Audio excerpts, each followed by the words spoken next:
ஆனால் மாற்றமாக குர்ஆனையும் சுன்னாவையும் நாங்கள் படிப்போம் என்று சொன்னால் எந்த நியாமத்துக்கள் எல்லாம் நாம் கணக்கெடுக்காத வகையில் எமக்கு பக்கத்திலே இருந்து கொண்டிருக்கிறதோ, அன்றாடம் நாங்கள் உபயோகப்படுத்திக் கொண்டிருக்கின்றோமோ, அவைகள் தான் நாம் இரண்டாம் தரமாக சொன்னதை விட மிக முக்கியமான நியாமத்துக்கள். காரணம், இறைவன் வாழ்க்கைக்காக அவைகளை எமக்கு தந்திருக்கிறான், நாம் வாழ்வதற்காக எமக்கு அவைகளை தந்திருக்கிறான்.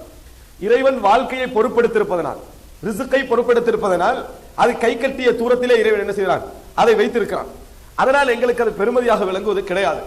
எப்பொழுது அல்லாஹு தஆலா எமக்கு பழக்கத்திலே உள்ள அந்த நியாமத்துக்களை கைப்பற்றுகிறானோ அல்லது கொஞ்சம் தடை செய்கிறானோ, அப்பொழுது எமக்கு இரண்டாந்தரமாக நாம் கருதி கொண்டிருக்கக்கூடிய, இரண்டாவது வகையாக கருதி கொண்டிருக்கக்கூடிய நியாமத்துக்கள் இருக்கின்றனவே, அவைகளெல்லாம் நாம் தூக்கி எறிந்து விடுவோம். அவைகளெல்லாம் நாம் தூக்கி எறிந்து விடுவோம்.